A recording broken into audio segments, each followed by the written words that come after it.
Hello and welcome to this event on inclusive workplace design. I'm Ed Warner. I'm a white male, 41 years old, wearing a blue shirt with dark hair, and I'd describe myself as neurotypical. I'm also the CEO and founder of the accessible design business Motionspot. For those of you new to our business, Motionspot works with clients, their design teams and facilities managers to help their spaces and buildings look beautifully accessible and be inclusive for everybody. We've got experience across a number of sectors, from workplace to retail to hospitality to healthcare and later living. And we run a number of events like this throughout the year. Today's event is very much focused around designing inclusive workplaces. And I'm really excited to be chairing this event today, joined by a fantastic panel of speakers. Before I introduce our speakers, I just wanted to take a few minutes setting the scene for today. 1 in 5 of us in the UK have a disability. And for so many people, our workplaces are really very inaccessible and don't meet the needs of everybody. I come across so many clients who say that they've designed for wheelchair access, and that is all they need to do when designing accessible buildings. And for so many of these businesses, designing for wheelchair access is a bit of a tick box as part of the building design process. As we always say to our clients, only 8% of anyone with a disability in the UK is a wheelchair user.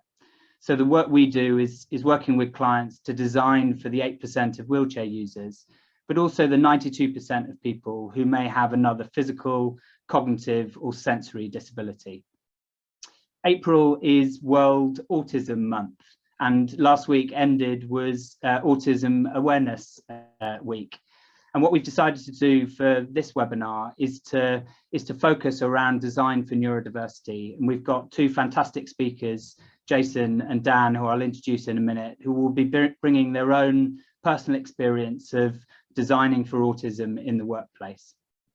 I'm going to bring in our speakers at this point and introduce them. If I could ask all panelists to turn their cameras and microphones on. Thank you. Delighted to be joined by Steve Ingham.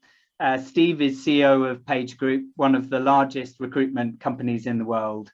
I'll let Steve introduce himself in a bit, but he has a real personal passion for designing accessible workplaces, and particularly over the last 3 years has been championing accessible and inclusive workplaces in the work that he does.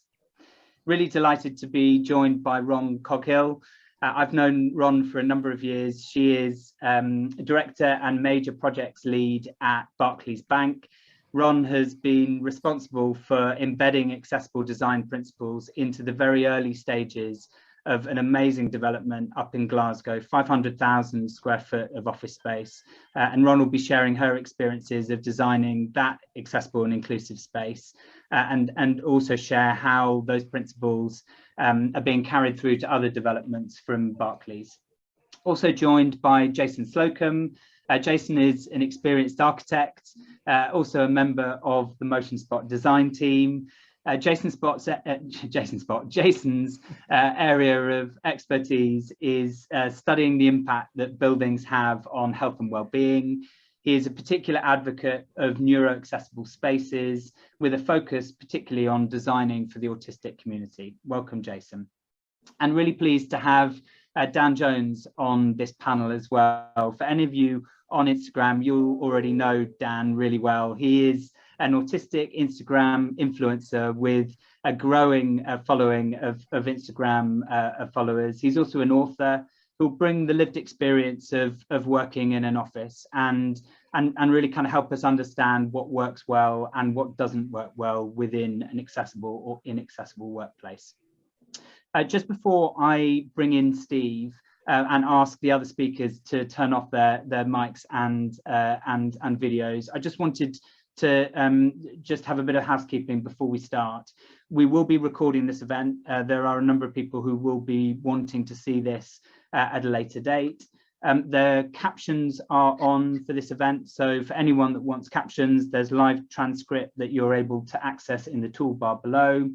And for anyone with visual impairment, we will be describing ourselves, but also describing any images that we're going to be showing on the screen. Each speaker is going to speak for approximately 10 minutes each, leaving us 15 minutes or so for questions at the end. I'd ask that you ask any questions using the chat function.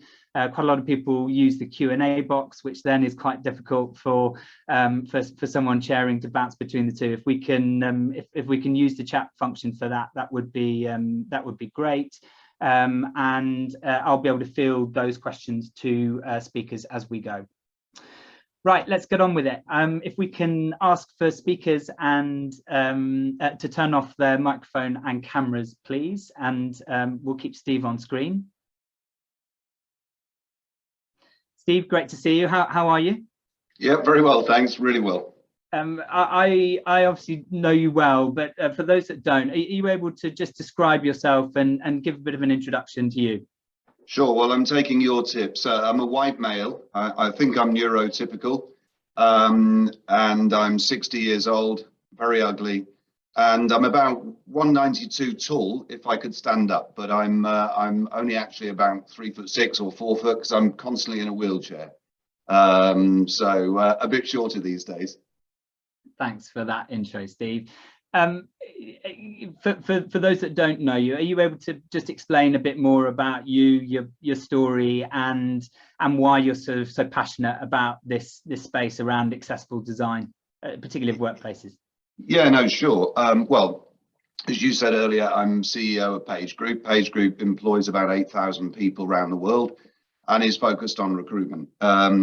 And we've been, well, I've been CEO for about 16 years. We've been focused on diversity and inclusivity anyway. I mean, I just hate the idea that somebody couldn't be happy at work and feel comfortable about themselves and bring their real selves to work.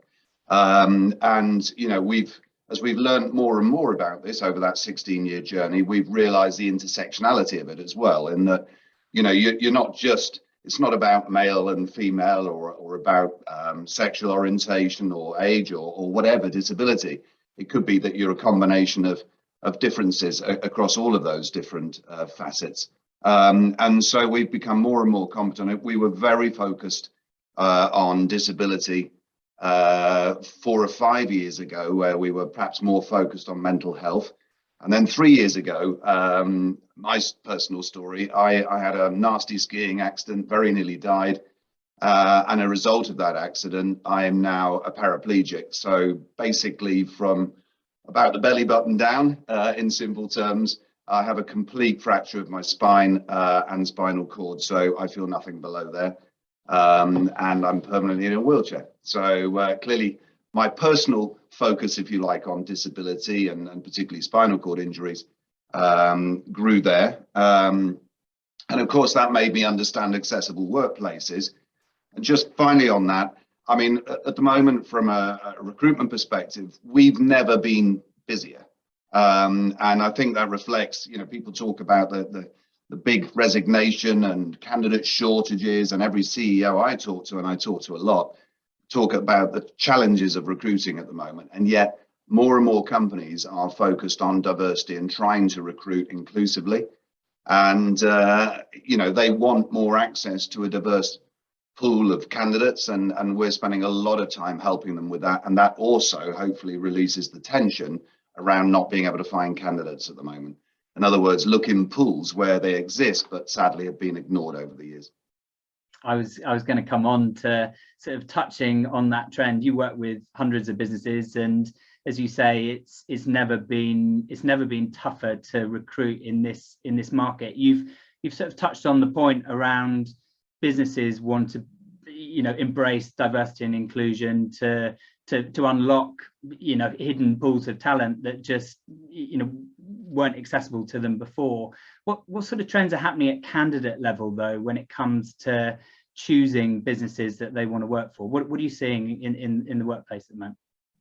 Yeah, and look, in terms of the clients, just very briefly, I mean, some are more committed to it than others, as you'd expect. So, you know, some are probably at the wrong end of that enthusiasm and are trying to tick a box and so on, and probably don't have really authentic reasons for for wanting to do it, but others are at the other end. And you know, so what's happening with the candidate pool, I think, sadly, over the years in disability. I mean, you mentioned earlier, one in 5 of us are disabled.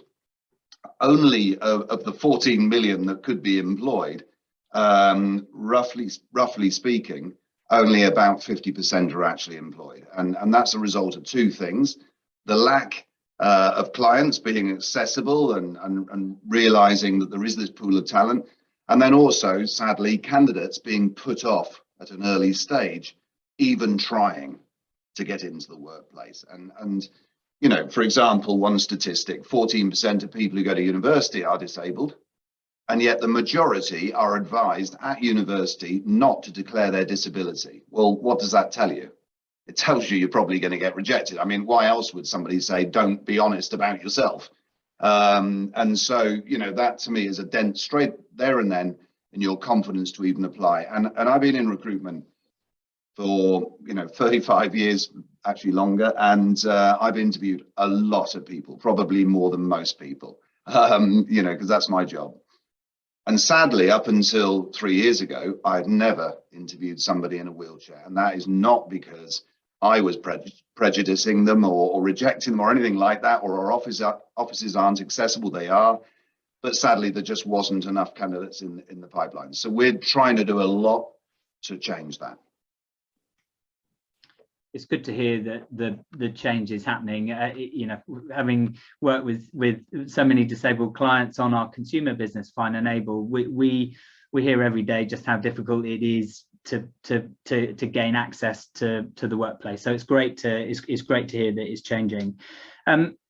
We work obviously as a supplier into businesses to sort of persuade them to embrace accessibility in the workplace. But coming at it from your perspective as a recruiter, what benefits do you think are brought to employers for recruiting, you know, more diversely? You know, what's the sort of business case for this? Well, the business, numerous. I mean, you know, clearly one is that it means you've got a wider pool, and therefore you're more likely to fill the jobs that you've got. The second is, and you know, a lot of HR departments think they have the answer as to why people are leaving their business and why they stay. You know, they do staff engagement surveys and they do exit interviews when people resign and so on. But the thing is that people aren't always honest. You know, they don't want to upset, they don't want to offend, so they always say something reasonably positive and nice as they leave a business and resign. And then, of course, they talk to recruitment companies like ourselves and give us the real reasons why they're leaving. You know, I didn't feel I could be myself. I didn't feel included. My company has poor approach to DE&I. I don't like its values. You know, and so often we're told it's about the money or whatever. Yes, sometimes that will play an element, but it's much more about culture, values, and you know, how inclusive an environment is. And people leave those sorts of poor cultures and they try and join good ones. And so, you know, that's definitely part of it. And I think probably the larger part. The other, in terms of business, is that if you are, you know, literally approaching that wide pool, you're going to have diverse talent in your office, and that means you're going to get a diverse set of answers and to problems that you have, ideas. You're going to get more diversity, etc., etc. The reality is, if you've got 8 white guys sat on your board, then you're going to get very quick agreement and probably similar ideas. If you've got more diversity, then you will get a different range of ideas and solutions to problems or to a strategy or whatever. And so that's the other business case. It's also proved that candidates with a disability or from a different type of diversity typically are more loyal. So staff turnover is actually lower in different facets of diversity, and particularly disability. So where people have got jobs and they feel included, invariably they stay. And that means you're probably getting more productivity out of them. Totally agree with that. Without naming any names, have you got any examples of businesses that really get it right in this space, or any examples of businesses having got it wrong that you can share? Well, definitely there's plenty of businesses that have got it wrong. I mean, yeah, I went to a bank actually not that long ago, and they're an investor in us, so they own our shares. And I went to the toilet and couldn't get out. So I managed to get in and close the door, which most people like to do when they go to the toilet. So I managed to get in and lock the door and everything else. And I thought, great, it's all a bit crammed in here. But I physically couldn't get out of there. I mean, I did eventually, but by then they were wondering where I'd gone because I'd been gone quite a while. But I mean, I was literally having to lift the chair to turn it to get out and get away from the door so I could unlock it. I mean, that's just such a simple example. In our own offices, to be fair, we didn't have it totally right to start with. When I came back from hospital and went to my office, as far as I was concerned, it was accessible. And the glass doors going into where I work were so powerful. And of course, I was so inexperienced. Every time I opened the door and then tried to push my wheelchair through, it pushed me back out again, which, you know, is hilarious to probably watch, but wasn't that helpful. Now, because my injury is low and I'm, you know, reasonably fit, I can now get through those doors. But then we hired somebody who's tetraplegic and he couldn't because, you know, he doesn't have the same strength and upper body movement that I have. So, you know, clearly we had to make sure that they were. So they're just simple examples. There is a scheme out there as well, you know, a disability confident scheme. I'm glad to say that Page is, you know, has the highest recognition on that scheme. So we're a disability confident leader. There are a lot of organizations out there that are at level 1, level 2 and haven't achieved that leader status. And that's a pretty good guide to what sort of you're going to see when you get to a company. So in terms of accessibility. So, you know, for those that are disabled looking for a job, they are going to go to registers like that and they're going to go, okay, well, clearly not that. And then they're going to look at photos on company reports and go, well, if they're all white men, all standing there with no obvious disability, maybe that's not the sort of organization. So again, you've got to get it visually right for those that can see so that they can look at it and go, okay, look, there's some people here who are disabled and of color or whatever it is. And so that tends to make it the sort of company they might want to apply to. Steve, we could go on talking, I think, for the remainder of the hour. Conscious of other speakers we've got following. I just have one other question for you. I'm really keen on your opinion on what the future of accessible workplace design looks like. Yeah, I mean, look, there is no doubt about it. It is becoming more and more challenging to recruit top talent. And people are forgetting as well that top talent with diversity tends to have more qualities, frankly. You know, I know a lot about spinal injuries specifically, which is just one tiny proportion of disability. What people go through, you know, on a daily basis and so on, often show the qualities that they've got that others may not have, such as courage, commitment, resilience. You know, it is tough. Time management. I mean, you know, things take a lot longer, like just getting dressed in the morning and a few other things that I won't discuss on this video. But, you know, these things take longer. And so we tend to be efficient. We're innovative because we can solve problems. We can get out of toilets that we're locked in and so on. But so that is absolutely key. But in terms of the workplace, everyone should feel 100% comfortable. And if there is a lack of access, or some challenge that they're coping with, be it the lighting, be it the doors that I mentioned, or anything else, then they're not going to feel comfortable. And that isn't wise. And especially after COVID, with the flexible working that's gone on and so on, if businesses want to persuade people to come back to the office, make them as accessible as the residential where people are living. Because if I thought it was going to be inaccessible to go to work, I'm going to work from home. So again, if companies want people back in the office to a degree so that they can share ideas and work together and you know, feel the culture and so on, make your offices entirely accessible and enjoyable to work in. A great place to leave it. If people want you know, if businesses want people to come back to the office, make it as accessible as home, and that is a great kind of segue into Ron Coghill. Steve, thank you very much for that, and we will welcome you back for Q&A at the end. And please do drop any questions to Steve in the chat. Thanks, Steve. Ron, over to you. I think Joe in the background is going to share some slides.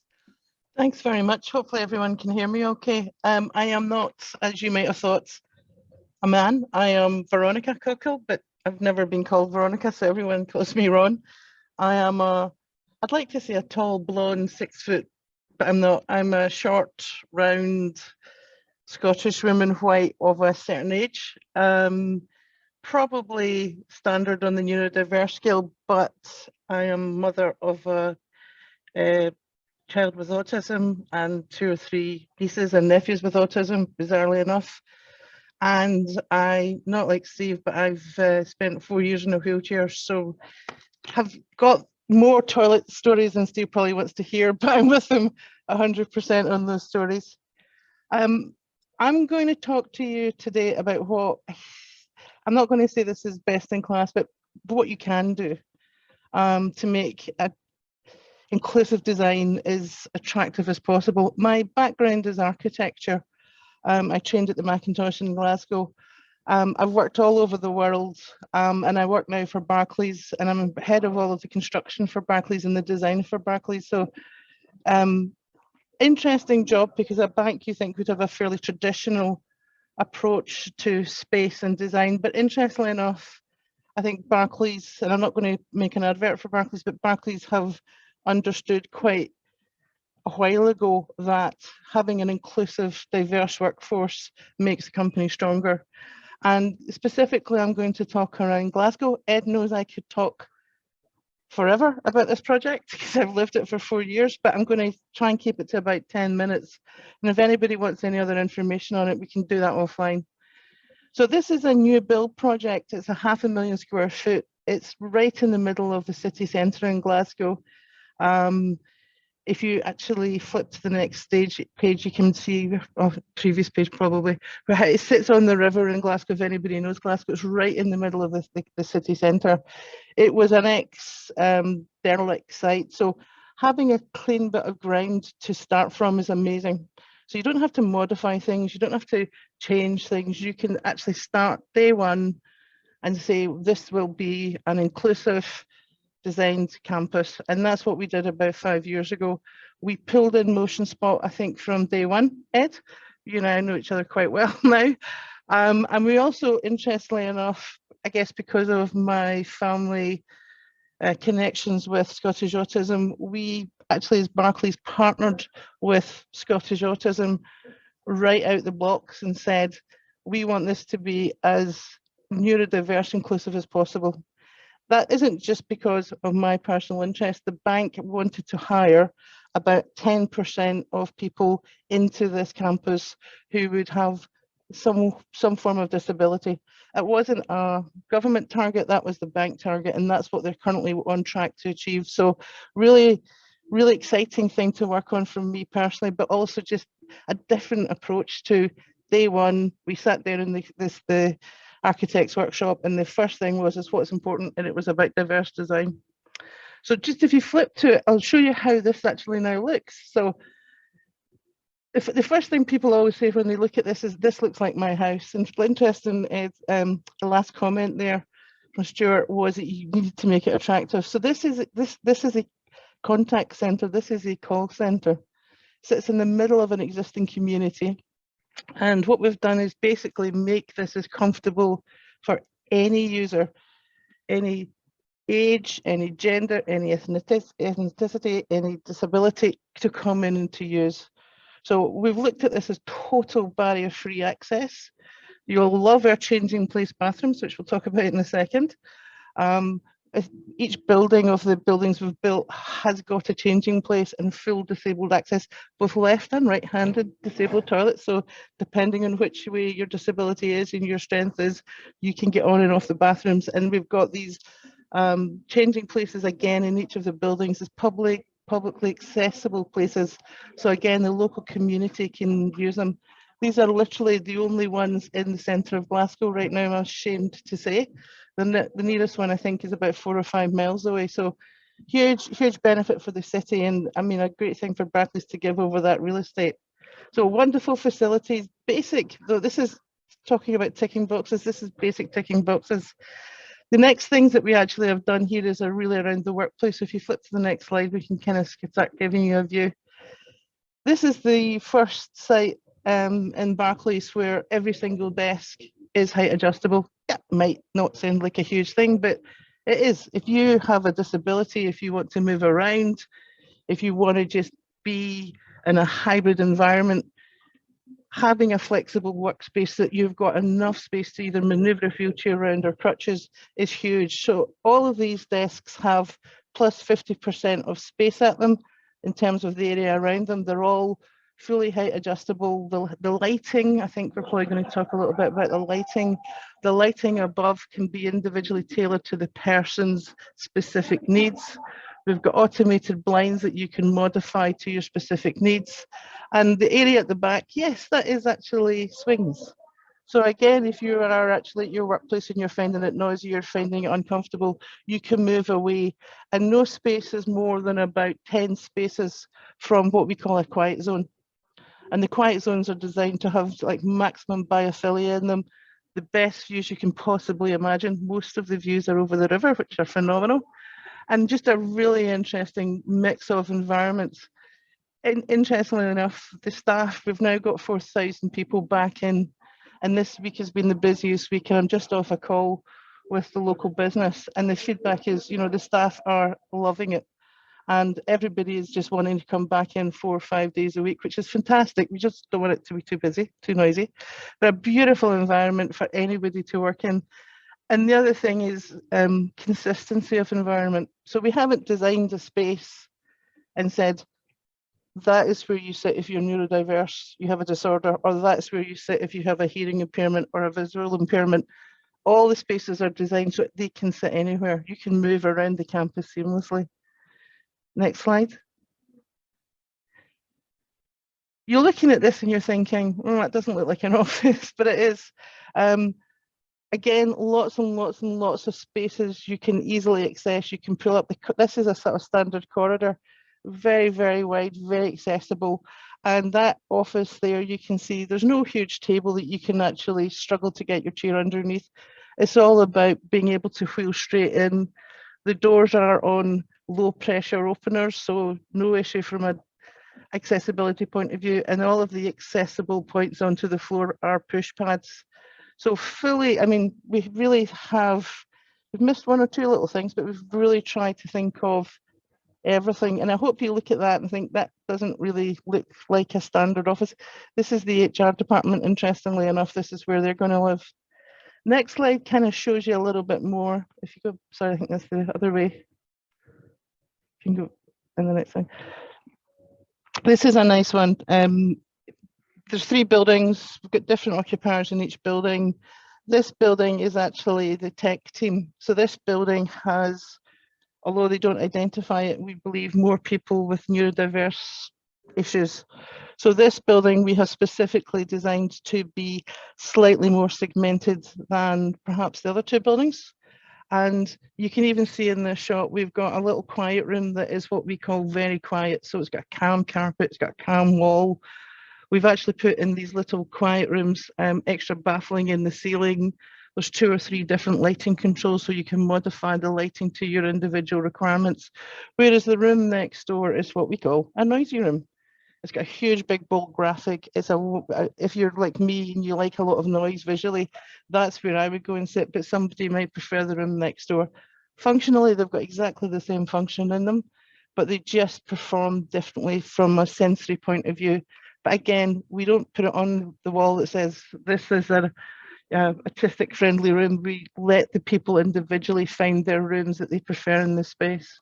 Okay, so really diverse, really interesting spaces, lots and lots of collaboration spaces, and lots of consideration about the noise and the lighting in the space. The wood is there, not just from a design point of view, it is there to catch the noise. the ceiling, although it is an open ceiling, allows us to put the lighting system in that we can modify the lighting, as I said, specifically to the individual. So it's a really interesting space. And again, because we were coming literally out of the ground, we could do a lot of this. It's interesting that we're trying to build this into, I'm sitting in our existing building, Barclays in Canary Wharf, trying to take this learning and put this into an existing building is really complicated. And that's currently the project that we're trying to work on just now in London. But if I finish off in Glasgow, I think there's one or two other spaces I'd like to show you. Next slide. So, if you're talking to real estate, one interesting stat about these buildings is that 40% of the space is not desking. And I mean that not even like an open plan space, 40% is given over to amenities. And by that we mean staff congregation locations, meeting facilities, quiet facilities. And specifically in that space on the right-hand side at the bottom, that's what we call our Agora. That has been designed from day one as a neurodiverse inclusive space. It was specifically designed to have neurodiverse meetings in with large groups of people. It is like a cave. It is like a quiet, comfortable cave. You walk in, the acoustics in that space and the lighting in that space have been designed from day one to support meetings with lots and lots of diverse people in them. So really interesting design. I'd like to say I've designed all of this, but I haven't. I have 6 or 7 wonderful architects working for me who have absolutely taken the charge on this and taken it to heart, and are now working on lots of interesting other projects. But really looking at trying to give as much diversity in terms of the spaces as we possibly can, getting people away from their desks. You mentioned the home, getting people to feel like this is an extension of their home. We don't want people to come here and walk out at 5 o'clock at night. We want people to feel comfortable to stay here late if they want to, or come in early. Okay, and we also want it to be a place that people are proud to bring their families and talk to their friends about. I think that's it for me. I think I'll just finish off with one kind of, other things. And these are just general inclusive things. So we've got lots and lots of, I don't want to say tick box inclusive spaces, but stuff that I think other companies do to kind of tick boxes. We've got wellness spaces, we've got parents' rooms, we've got multi-faith rooms, split gender multi-faith rooms, and just it's sort of like escape spaces where you can get away from the open plan workspace. But as you can see from them all, again, hopefully you look at this and think, doesn't look like my office. And hopefully that's what we've achieved here. But again, focus on design. It doesn't have to be dull to be inclusive. It can look fantastic. It can be exciting. It doesn't have to shout. It doesn't have to, be badged as an inclusive space to be a fantastic space. And, the biggest compliment is that Agora space, people are using it and they don't actually even know why they like it. But it is interesting to see people use it and come out and go, well, that was a fantastic meeting. I feel very calm. And it's really interesting to see people's reactions. What we are doing with Scottish Autism is we are following up with them. So we're starting up now everybody's in occupation back after the pandemic. We are starting up a kind of collaboration with Scottish Autism to pick up as much of the feedback from the staff who either identifies being on the spectrum or who are interested and perhaps have another personal interest.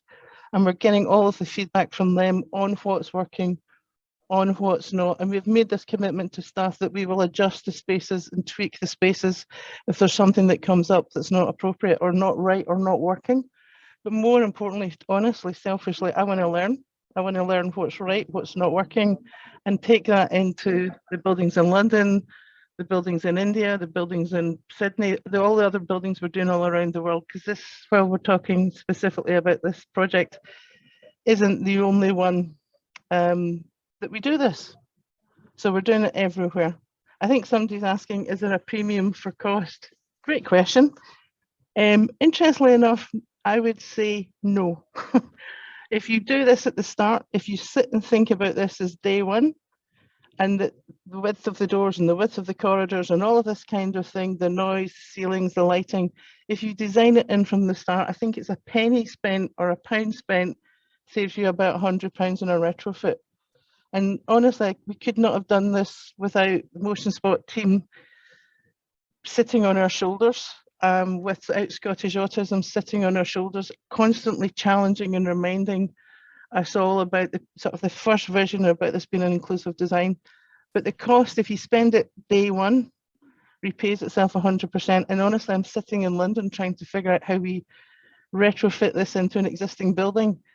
And it's super hard and it's super expensive. We're talking literally 100 times more to retrofit it than it is to do it day one. Ron, I think I've talked my hind legs off. And your passion comes across as ever in this space, and it's fantastic for everyone to see the work that's happened. Thanks for fielding that first question. I know there'll be lots more questions for you, in particular on Glasgow, so I'll bring you back at the end if that's all right. Jason, over to you. Thanks, Ed. Hello, everyone. My name is Jason. I'm a British-born neurotypical male with brown hair, light complexion, and today I'm wearing glasses. I'll be speaking today about neurodiversity, designing workspaces, and sensory design. My son and my partner are both neurodivergent, so I'm speaking today not only as a professional, but also as an ally and an advocate. I trained as an architect and now specialise in accessibility for neurodivergence. I'm involved with the development of the British Standards Guidance called Design for the Mind, and today I'm very excited to be speaking as part of the Motionspot team, who I have been working with for the last 2 years, and I'm thrilled to see some of the images Ron showed earlier, which I worked on, some of the first projects I worked on. So why is supporting neurodiversity particularly important in the workplace? Well, this graph on screen from the ONS shows differences in employment rates for people with a range of disabilities. The orange bar in the middle shows only 53% of all disabled adults were in work. This is during the pre-pandemic level in 2020, compared to 81% of non-disabled adults. But the really important number I want to highlight is right at the bottom, also in red. You can see that only 22% of approximately 450,000 autistic adults in the UK were in paid work. So it's clearly an underrepresented group in the workplace. And part of our work as inclusive designers is to figure out if the way we design spaces is actually helping these people. This is a picture of a person trying to wade through very deep snow as a way of showing the difficulties in accessibility and interaction. The modern concept of accessible design has come a long way since the 60s, when pioneers like Selwyn Goldsmith published the first guidance for architects on disabled access. And it's part of our mission today to develop standards for neurodivergent accessibility as part of diversity, equity, and inclusion.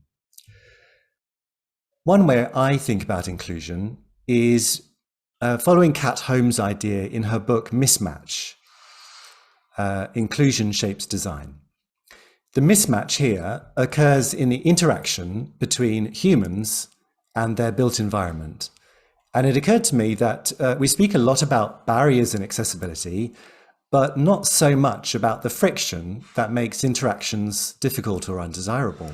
So we're not just stopping people from using the building, but we are also making things more difficult when they are there, which may influence how long they stay in that company or even prevent them from working effectively. And people, of course, are the company's greatest asset. One of the things you might hear a lot is that neurodivergent people think, sense, and interact with the world differently to neurotypical people. And by its definition, there's a much greater diversity of experiences within the spectrum. Neurodiversity is not just about neurological difference, though. It also impacts physical, sensory, social, communication, culture, gender, and mental health needs, all of which are directly affected by the way we design and manage spaces. Next slide, please. As we've got very limited time today, I'm only going to focus on one aspect of our work, which we call sensory accessibility. Sensory accessibility deals with sensory interaction, such as light, sound, touch, smell, so on, but also vestibular and proprioceptive sense, to do with balance and body awareness in space. And also we have an inward-facing interoceptive sense, or a multitude actually of interoceptive senses, which is largely described as our perception or a sensation of internal states such as time passing and temperature regulation. There are many misconceptions about neurodivergent people. One big one is that they're just very sensitive, but apart from being very patronizing, that's much more complex. And when you look into it deeper, people can experience different ranges of sensitivities, for example, low sensitivity in one sense and hypersensitivity in another. And the combinations of sensitivities vary across different people. So it can be a real challenge to find strategies to minimize mismatches. In contemporary workspace design, it's often a desirable quality to have a lively and energetic space that increases engagement and social interaction. Now, there's obvious benefits to this approach, but we need to be aware of how the sensory environment affects neurodivergence. Noise is surprisingly one of the biggest problems in modern offices, and there are many reasons for this, such as a tendency for increasing occupation density, open plan spaces, mixing functions, and high energy spaces that you see in agile and flexible working spaces. All of these can present considerable challenges for people who may need a more predictable and lower sensory environment. What is interesting about these studies, about the studies of noise particularly, is concentration and cognitive performance are affected, but they really rely on studies on neurodivergent groups, neurotypical groups. So what is considered acceptable is based on studies with neurotypical subjects, rather than including a wider range of people. So you can see there's already an inherent bias in the data used by designers. We often see the use of noise reduction measures and add-ons in the fit-out stages, such as acoustic panels, although, as Ron alluded to earlier, the strategic separation zoning and concept stage much earlier in the design is more effective. Acoustic panels can be used, of course, but some are made of chemicals with higher VOC emissions. And this is important because chemical sensitivity is a commonly reported issue in neurodivergent groups. In this case, natural materials are a good option, such as cork, petrified moss, timber, felt, and large planters, which you can see in the slide. And as you can see, the natural panels not only improve acoustic properties, but also have a very interesting aesthetic. The next slide, please. Next slide, Joe. Thanks. Another important sensory consideration is called visual noise, and that's how we perceive information through our eyes. Patterns are used extensively in spaces to create character, interest, and liveliness. However, some patterns can be a problem. At the extreme end, we know that high contrast stripes and geometric patterns can create acute sensory overload, particularly for people with visual sensitivities and epilepsy and migraines. But there are other types of complex pattern that have a negative effect. It's thought that some patterns require higher metabolic bandwidth to process, which can be uncomfortable and tiring after periods of time. In my own research, based on the work by Professor Wilkins and Panaccio, I used a Fourier transformation image analysis to identify patterns in commercial flooring typically found in offices. We found significant numbers had patterns with a negative effect on visual comfort associated with eye ache and fatigue, but this was measurably higher in autistic and other neurodivergent groups who often experience sensory overload and burnout. Humans evolved in natural landscapes, so our eyes efficiently process natural forms. It's one of the reasons why access and views to nature have a calming and regenerative effect. At Motionspot, we often advise natural materials and forms that contain low levels of visual noise that are easier for the brain to process. Next slide, please. Finally, I just want to talk about desk spaces for autistic people. I think this title was suggested for me, but it's actually a very interesting question from a sensory perspective. In my research, I used an open plan office model, but some of the feedback was more to do with the way the seating was facing. And so perhaps Daniel might be able to speak a bit more about this, but desk seating with their back to open areas means that it's difficult to see or locate what is behind you from a sensory perspective. And this raises both sensitivity and anxiety. And for some people, unexpected touch or social interaction can be painful or unpleasant. In desk spaces, there are also ergonomic factors to consider with sensory differences. And that is the way we sit is as important as having good supports. Because the senses are all connected together, moving and the sense of movement is a common strategy used by autistic people to regulate senses and anxiety. And I personally believe that this is a natural and healthy response, and that furniture should encourage movement. You can certainly specify things like leg hammocks, wobble chairs, swings, and the top right-hand slide, there's a chair that even reconfigures to allow a number of different ways of sitting. So the answer really is that a good space for an autistic person is the one that they feel more comfortable in. And so it's vital to be able to offer a range of seating for different sensory profiles. Designing inclusively for neurodiverse workforce, therefore, starts and ends with an engagement process to understand what is needed. I was taught in my early architectural days that listening is an active process, but so is giving the power to co-design with people who are most affected by design choices. Including neurodivergence inevitably results in a more diverse, creative, and rich environment that genuinely benefits everybody. Thanks very much.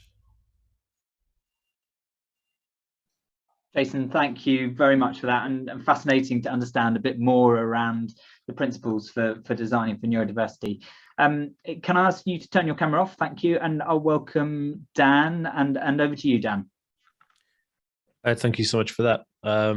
Okay, so my name is Daniel Jones. I am a 36-year-old white male, British, but I live in Wales, so I may have a bizarre accent, but because I am also autistic, my accent may be slightly American, and please, sorry if I talk a little bit too fast and I stutter. So I put this presentation together talking about why your office will reduce growth, and it's not just growth in numbers of employees, but it reduces growth in their personal respects, as in the importance of having autism accessibility within the workforce, as not just your workforce growing to create wealth for the business and stuff and prosperity, but actually for the person themselves to feel more included and feel more like they are they're welcomed and they're needed within that workforce, because everybody has a place, and feeling comfortable in the workforce is definitely going to help you along the way. So next slide, please, Jill. So this is me. My name is Daniel Jones. Like I said, I'm 26 years old, and I super struggle to find support all my life. And it's really difficult because trying to navigate through working, I've worked in various different jobs. I managed to get a degree in chemistry, but later on in life, because I had support and accessibility for autism whilst going back to university, right? I am also dyslexic, but I managed to find a workaround and was able to write a book. And I do a lot of different things, but mainly I'm an online social media influencer. So Instagram, YouTube, Facebook, and I have hundreds and hundreds of thousands of followers. And we do a lot of content all all about this kind of stuff. So this is kind of like who I am and what I do, but I love doing this. And that was just a little bit of a background in me. And I know I'm talking quite fast and going through things. I just want to make sure we don't run out of time here. So Joe, if you go to the next slide for me, please. So this is me. This is a picture of me in my old work. As you can tell, very boring, typical office space. The only thing that's not boring is it was actually a fancy dress day, and as me dressed like Spock. Yes, huge Star Trek fan. This is typically an office that you'd find in the offices that I had worked in. And the unfortunate truth about this is these types of offices and this type of working environment actually is really damaging for my condition of being an autistic person, because autism comes with mental health issues and all this kind of stuff. So this actually led to a bunch of difficulties of me actually being able to attend this actual working environment or this office. And so, you know, a few different things happened. This was specifically when I was working for McKesson Healthcare. It was a bit different. I was in a small room. There was a small team, and it was kind of off the side of the big office. So when I had access to going in there quite early, and I left quite late because it was a different team. And the good thing about this was that it was a small, nice kept room, and I was dealing with numbers daily. I was reconciling financial reports. Now, the biggest change in my life happened, and I'm going to tell you a little bit of story before I get into talking about how we can improve workspaces, is I started working for a multimedia company creating loyalty card production, media design stuff, basically. And it was a very, very small team. It was only about 5 or 6 of us in this very small room. And then very quickly it grew, and it grew, and it grew, and it grew, and it grew large very, very quickly. So we grew from about 6 people to like 200 people within a year, which was just absolutely bonkers. But what happened was there were multiple changes happening at once, and this was very overstimulating for me as an autistic person within a working environment, would cause to have an incredible meltdown within the office, because one day I came in and they'd moved my desk around, and I've been sat at the same desk for like 3 years, and they moved my desk, and then nobody told me about it, and it was game over. You know, it was a very big, difficult time in my life. But what I learned from this is I was able to work from home for a little bit before I could stable myself out and able to come back into the office, which was quite a big rehabilitation process. But the interesting thing was, as I was working from home, I realized that there are working environments that are accommodative, and there's working environments that are non-accommodative. But when I was working at home, I was way more productive because it was accommodating my needs as an individual on the autism spectrum, because it was comfortable. I felt relaxed in that environment, and I could control the lighting, I can control the heating, I can control the chair, and various other different things. Now, this was really, really interesting because it made me view the approach to, you know, why am I having difficulties in the office? Well, this is why, you know, the office is non-accommodating for people on the autism spectrum, which I find really interesting. Now, similarly, I've done a lot of work now, obviously, with YouTube, and having visited like Facebook and YouTube offices, it really blew my mind as showing what is actually available and what you can actually do to different places. And one of the things that really took my mind, like, wow, was these kind of like small pods, like relaxation pods, where you could literally just sit inside and close it with your laptop and work in complete silence. And it was a bit of a sensory deprivation tank for people who may be, you know, sensory stimulated by noise, lights, and all the hustle and bustle. So I can see innovation with people, like Ron's presentation earlier was fantastic, talking about how different things can be implemented. And I've seen this in real life, and I've experienced this with Facebook and YouTube or Google as a whole. It's very, very, very good. Next slide, please, Joe. Joe, can I have the next slide? Is that okay? There we go. Sorry, another picture of me. So reasonable adjustments. So I want to talk about how you can help. So if you're, you know, running a business, or you have a team of people you're responsible for, and you know, you want to make sure that it's accommodating for people on the autism spectrum, maybe you have people on your team who are autistic.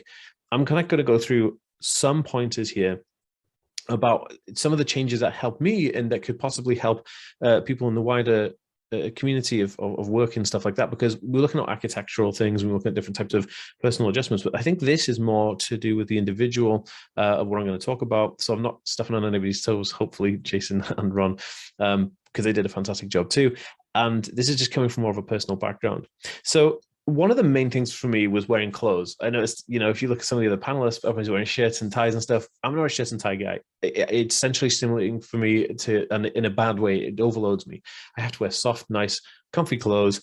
And I find comfort in wearing my hat because it keeps me quite confident in who I am. Sometimes, and I'll sit down with like a blanket over my head and stuff like that at home to make sure I feel comfortable. Now, one of the things I changed when I was going to the office, when I was going rehabilitating back into the office, was that I was allowed to have clothing that was comfortable for me. And I was also allowed to put headphones in my ears, even though I wasn't playing any music through them. It was just so that I had some comfort from some of the noise that was going on to kind of allow me to feel comfortable in that area. And that is another one, it's not just about like visual noise, which I'll get into in a second, but actual noise of having telephones and, oh goodness me, people running backwards and forwards, and you got the mailroom guys and you get deliveries, and then there's team meetings and then somebody getting fired or something. There's a lot of noise, and this noise can be completely overwhelming. And what happens with people with neurodivergent brain types like myself, or brain phenotypes like autism, is that you will be focus drawn or attention drawn to something else, which is causing a lot of noise somewhere else. You're not only you becoming overwhelmed with this noise, it's actually drawing your focus away, which means your productivity will go downhill. And then you realize, oh goodness, I'm not doing my job as effectively how I want to. There's big issues here. Another one is lighting. Lighting, and like I showed you in one of the first slides, there's horrible strip lighting, those tube lightings. People of neurodivergent brain types, like autism, actually can see the flicker of those lights, because all lights flicker at a certain frame rate, and people of a neurodiverse brain can see that, which is why you might see a lot of autistic people doing this with their hands, because they're out of or counter phasing the light phases. So those lights are completely irritating, and you can't focus, again, because it may not be audio noise, it's visual noise, and you can't focus because this is taking your focus constantly in your desk. It's incredible. It's like sitting down at a desk and have somebody hit you on the head while you're trying to do your work. It's never going to happen. So making sure that lights are suitable for an autistic person is a huge one.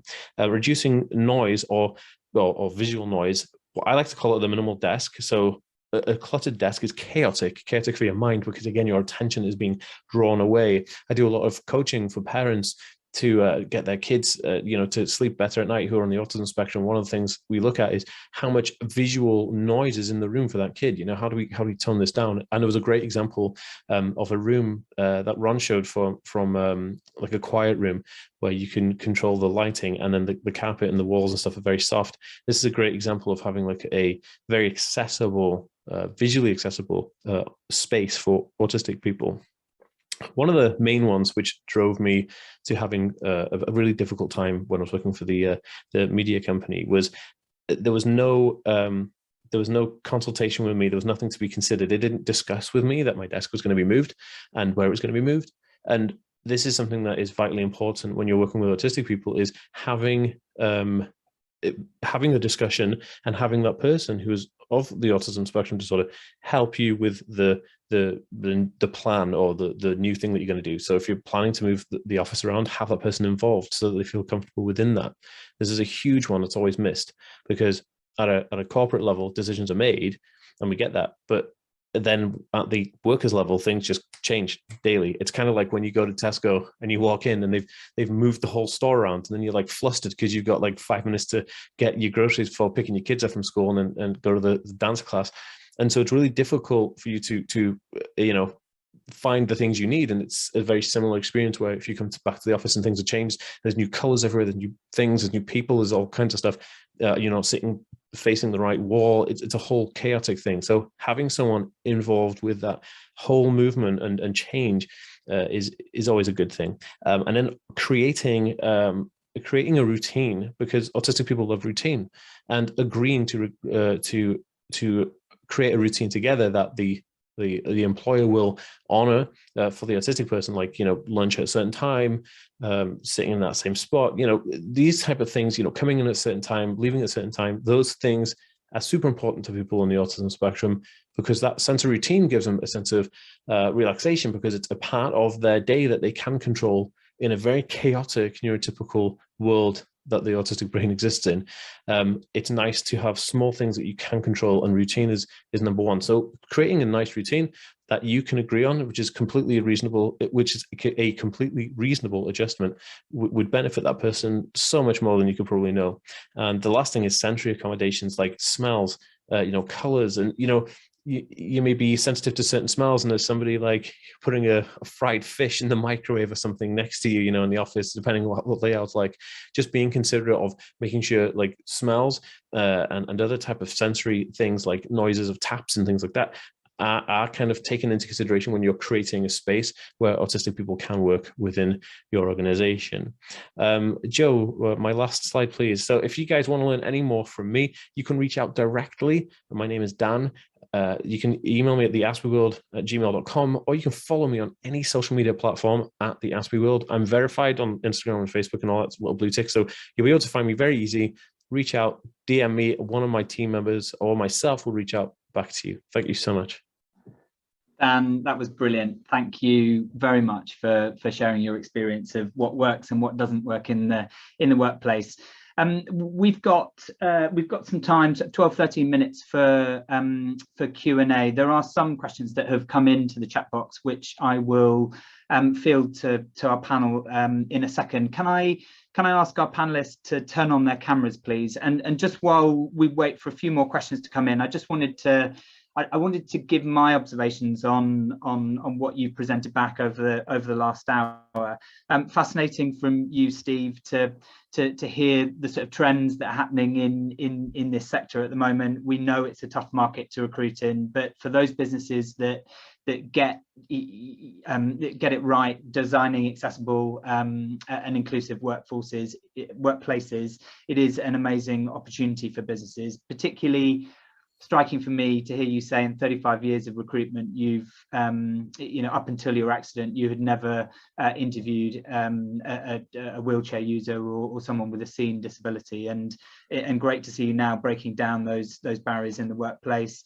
Ron, thank you for your session. Just fascinating to see the visuals of what has been designed up in Glasgow. I think for me, what really kind of stands out is you're one of the few businesses that we've ever come across that has embedded changing places, facilities into all your buildings. It is amazingly progressive to have those larger changing facilities in your office. Great to kind of hear about the small details and changes that make such a big difference to people. The use of furniture, colour, biophilia and use of natural materials. Great to hear a bit more about the sort of personalised approach to lighting and heating, and also this real move to get people away from their desks. And what the sort of images demonstrated to everyone is you don't need to compromise the aesthetics of the workplace to embed these sort of accessible principles into the design. Jason, thank you for your session, and fascinating to sort of understand a bit more about the science behind a lot of these design principles, and proof that if you get the design of the space right, you can really kind of regulate senses and help reduce anxiety. And Dan, I could listen to you for another hour. It's just fascinating to get your insight into what works and what doesn't work. Just your examples you gave of businesses in fast growth and making multiple changes, how overstimulating things like moving desks and even conversations in the office or phones ringing in a busy open plan space, and the ability to have sort of smaller relaxation pods. I loved your description of sensory deprivation tanks for those pods or spaces. We've got to make sure that they're wheelchair accessible, because so many of these pods aren't accessible. So thank you for sharing those thoughts. I'm going to open the floor for questions, and if you just bear with me, I'm gonna there's some comments for you of people that want to come and visit Glasgow and see you in London, which really happy to pass on details to you on that. So, question for you here, Steve, from Rebecca. Really enjoyed listening to your conversation with Ed. How do we get more decision makers to care about inclusive design and persuade them to act? Yeah, and a tricky one.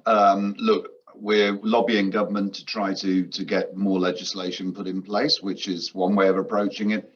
I'm speaking at a lot of events to business leaders to try and enthuse them as well. We have a D&I solutions team at Page where they actually, and it's a very diverse team headed up by a guy, Ollie Thorne, who's similar to me. He has a spinal injury and is in a wheelchair. And they go out and advise companies as well. So there are a lot of companies recognizing they have issues generally with diversity. And so, we go out and help them actually achieve some of the goals that they have and targets that they have. But look, finally, there is no better time because, when recruitment market's quiet and people aren't hiring, it's obviously a difficult time to change things. Right now, it's really difficult to find talent. So we've just got to stop ignoring the talent that actually exists out there that is largely being ignored. And I think that's now is the time, if you like, for us to make these changes. Totally agree with that. Thank you, Steve. Ron, a question for you here. Really great to see the Barclays campus and what an inspiring space. Have you had any feedback from disabled people yet who are engaging in this new space? So, yes, we have, but not as much as we'd like. So anecdotally, I've got a couple of colleagues who I've known for 5 years, one sort of profoundly disabled person who is loving being able to come into the office and loving being able to get out of their home environment after the pandemic. And they are extremely receptive. Like I said, the most important thing though for me on this is anecdotal stuff is great, but you can't really leverage it. So with Scottish Autism kind of setting up this sort of formal group, mainly initially focused on neurodiverse disorders, and the focus that we've given that piece of design and getting that feedback is really important. And that group is now established, and actually Scottish Autism, we're starting the briefings this week on that. The other interesting thing I would just sort of say, literally we are hiring as many people as we can with a disability. So it's great to hear, Steve. It's really, really wonderful. But the more we can take their voices, I'd love to say I've got it covered, but like I say, I don't. I know we've made mistakes. I know we've missed stuff out. We can improve things. And every single day I speak to somebody with a disability or with even a different view, learn stuff here from Dan, right? So I'm now thinking, my head is now spinning about the chairs. Do the chairs really do what they need to do? So all of that kind of stuff we will build on. And the great thing is again, I'm not doing an advert for Barclays here, but they understand the benefit this gives to the business. They really do. So when I go, I don't even need to do a business case for this stuff. It's just, yes, go get it done. It's the right thing to do. Just go do it. So it's really listening. It's just about listening. I think Jason said it earlier. It's about listening. Thank you, Ron, for that. Jason, question for you from Louise. Thanks for all the great tips. Do you or any of the other panelists have advice on any other areas of neurodiversity, such as designing for ADHD? Well, I'm sure Dan can talk about this afterwards, but in terms of designing spaces, a lot of the neurodivergent, even though there's a diversity of experiences across the neurodivergent spectrum, a lot of the ways that we deal with this can benefit a number of groups. So, for instance, sensory reactivity is common across autism, ADHD, dyspraxia, dyslexia, and so on. So, dealing with the environment for one group can benefit not only other people in the neurodivergent group, other neurodivergent groups, but also people who are not neurodivergent, who are neurotypical. I do know that the conversation piece that I had about the chair, I had ADHD in mind. My partner has ADHD, and we had a big conversation about how we sit and what it means to move. And Dan was talking about working from home, and one of the benefits from working from home is the ability to pace up and down. I have a long corridor at home, and I actually do pace up and down it when I'm thinking. I think also Dan's got a video on his on the YouTube site about proprioception and how you get sensory feedback, which is excellent. And also designing spaces that provide structure, reducing distractions. particularly in ADHD, where you have often it's a swing between sort of distraction and attention difficulties and hyperfocus, so that it's not just a linear thing, it's dynamic. And so reducing decisions and making things easier in the environment to create a sort of flow is always helpful, especially with the need to plan and to reduce procrastination. Also, there's one big thing that comes to mind is predictability. I think one of the things that we talk about in agile working spaces is dynamic use of activity-based spaces, which is amazing for energy and creating energy, but of course it has to be controlled so that people know what they're going into. If you imagine going from a very controlled sensory environment, which is quite calm, and then you go into a space which is like a football scrum, for instance, then it can be quite a hit on the sensory system. But Dan, perhaps you could pick this up as well. Thank you, Jason. And actually, the point you made is exactly what Lindsay Hall's just said in the Q&A around actually these design principles span such a range of different conditions. Dan, anything else to add to Jason's point?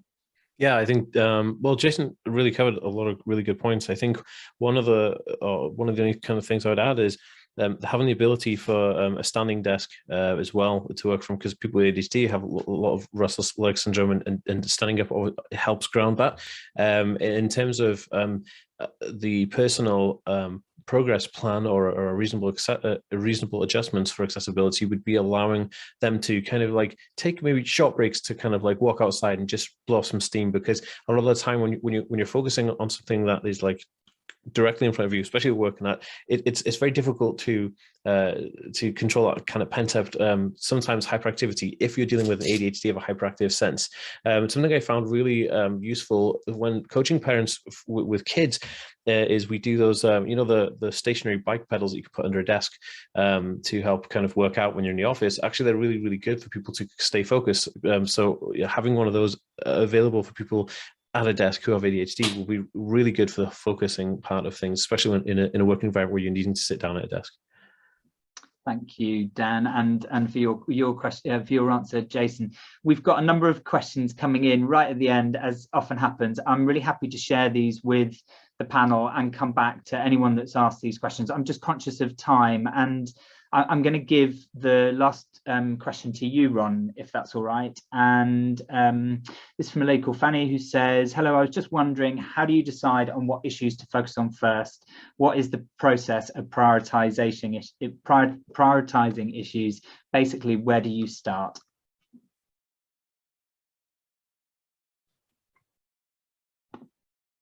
Oh, have we still got Ron? We seem to have lost Ron off our panel right at the end. Jason, do you want to just quickly pick up that just in 30 seconds? Just where do you start on this? Oh, and you're on mute, Jason. I think the first, very quickly, it's always a rush, but very quickly in terms of prioritization.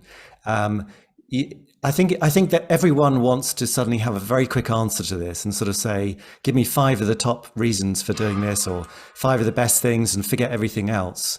But I think that that's not always the best result. And there is a prioritization. So for instance, acoustic problems is always a very, is well known for being very disruptive. But I think you can't ignore the other sensory issues and the other communication issues and the interaction issues that make up the whole experience of being neurodivergent. So I would react against looking for the sort of a prioritization approach and look for more about engagement and exploration and design and a more sort of positive engagement process. Thanks, Jason. I've thrown you a curveball of a question that really needs a 10-minute answer, but thank you for summarising that. I just wanted to draw just some final thoughts before we go. We've heard some amazing insights from our speakers today. It's really clear that businesses are changing their recruitment policies to hire a more diverse workforce, but they very much need to get the design of their workplaces and external areas right from the outset. How do you do that? Well, you do that by embedding accessible design from the start of the design process, by involving experts as part of that process, and getting the lived experience of disability really feeding into that.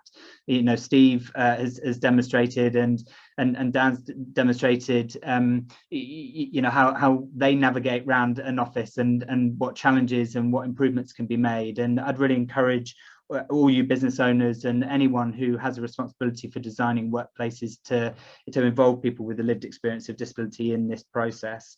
It's all about getting the small design details right. These aren't big significant changes, and sorry that Ron has left, but there was one thing she said around, you know, £1 spent now is £100 saved on a retrospective refurbishment. That is hugely powerful. And there was something she said about people coming out of a meeting room and not knowing why that meeting went well or why they felt right. And that for me is really beautiful, inclusive and accessible design. It isn't about designing a specific space for a specific group of people. This is just about designing right for everybody. There's a huge opportunity here for businesses that get it right, and I'd really encourage you to think about how you can make your buildings as accessible and inclusive as possible for everyone. Leaves me to say a huge thanks to our speakers today, Steve, to Ron, to Jason and to Dan, and a big thanks to Joe for coordinating things in the background. I hope you enjoyed the session and have a good afternoon, everyone. Thank you.